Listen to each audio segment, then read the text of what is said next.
The worst score you get is a... Hold on, closer. Wait, hold on. Put it on. It's on. Over your shoulder. You got it? Mic check, 1, 2, 3. All right, whenever you're ready, rock and roll.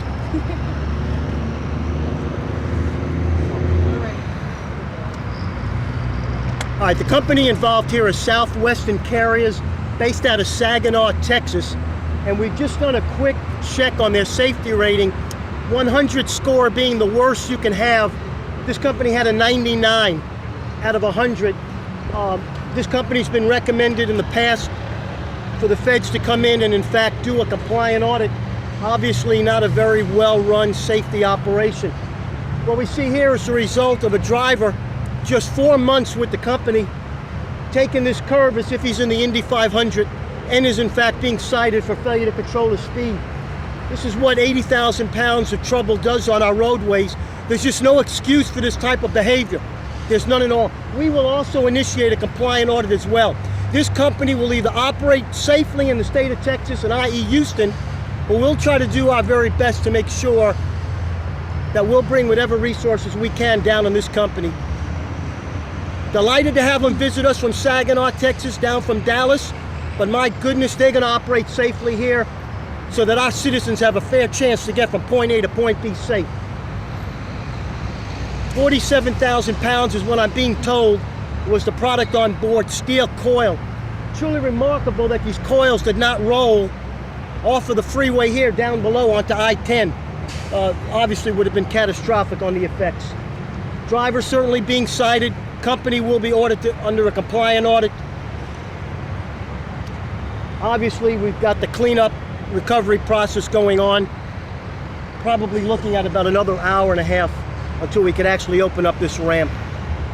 Sergeant, give us a sense of the time and expense all this is causing. This is probably about a $225,000 recovery scene. How do you put that in people as far as the gas that they have to use to be diverted around the city now based on a driver reckless conduct? I don't know if there's been damage to TxDOT's roadway. This is a ramp that's actually under construction as we speak. I haven't had a chance to talk to TxDOT yet, so I don't know. But this has probably been about a $200,000 recovery and certainly has inconvenienced the citizens of our city here. Have you had a chance to speak with the driver, look over his logs or any of that? The log is still inside the vehicle. The driver was starting out this morning at 3:30 a.m. He was leaving Houston en route to San Antonio to deliver his product. And unfortunately, as we see in so many cases, when they're in a hurry, this leads to certain catastrophic events just like this. There is no room for somebody behind the wheel of an 80,000-pound truck to be in a hurry. This is the results of a hurry. Any idea if there's any violations on the truck yet? Too early to tell. The truck is still in the process of being recovered. Once it's flipped, we'll certainly do what we can. We've got a lot to work with. We know the rear axles certainly were pulled from the vehicle, but I suspect that was due to obviously the vehicle flipping over and 47,000 pounds of steel just ripping it away. You had the fiery accident on the West Loop just a couple of weeks ago. Now this, I mean, what needs to happen for the companies and for the drivers to get the message? Well, first off, and I want to put this in perspective because I think it's important for us with the media and us on law enforcement to put it in proper perspective. We have over 200,000 trucks every day in and out of this city, and the overwhelming majority of these trucking companies do a fine job. This is a very small percentile of reckless conduct, just a very small percentage. Unfortunately, when these types of vehicles crash, small percentage or not, it creates chaos on a city that literally is governed by obviously car traffic. So to keep it in perspective, the overwhelming majority of these companies do a fine job. The ones that don't, i.e. that fiery crash that you mentioned on the West Loop, we've submitted a compliant audit review to be done on that company. We couldn't inspect that truck. There was nothing left. That truck burned to a crisp. How fortunate we were that there was no serious injuries or death, and how fortunate we are in a scenario like this. There's no injury or death. One of these is too many. Certainly 2 of these in the last 2 weeks is too many. But please, and I ask you all to keep it in perspective, there's a lot of trucks, hundreds of thousands of them every day on our roads, and they're doing a fine job. The driver, he's going to be cited. What are the consequences? Driver for sure is being Or... cited, at the very least, by the accident investigators for failure to control Well, what are the speed. consequences? Is it a fine? Well, or that what is does a he have to Class do? C misdemeanor. Okay. It is a criminal charge in the state of Texas. As far as DOT violations, well, I just can't answer your questions. We'll have to check for load securement. We'll have to check, obviously, the 57 items that we normally check on an inspection. But certainly until the vehicle is made safe and recovered, we certainly can't inspect it. And what is that audit? Explain what that audit We're going to ask the feds to come in. My understanding, as we speak now, we've just looked at the company history on Southwestern carriers, and there's already been a request by other DOT units to have this company audited. They scored a 99, worst score out of 100, being the worst on a safety record.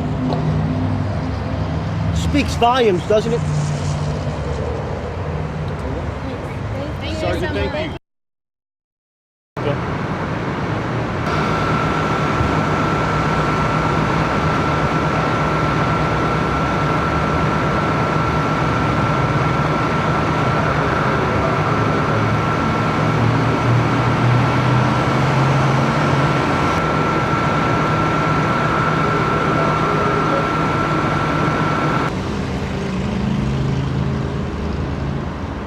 Yes.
Yeah.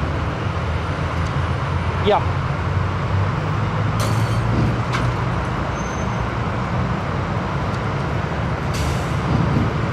Hang on a second.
Steve turned 30 today, by the way. Oh, cool. Milestone. Yes. I told him I thought he was younger. I thought he was 10. Yeah, that's pretty old. I'm like, oh, you're older. You're the baby. I tell you what, I just found out the safety rating on this company here. Okay, wait.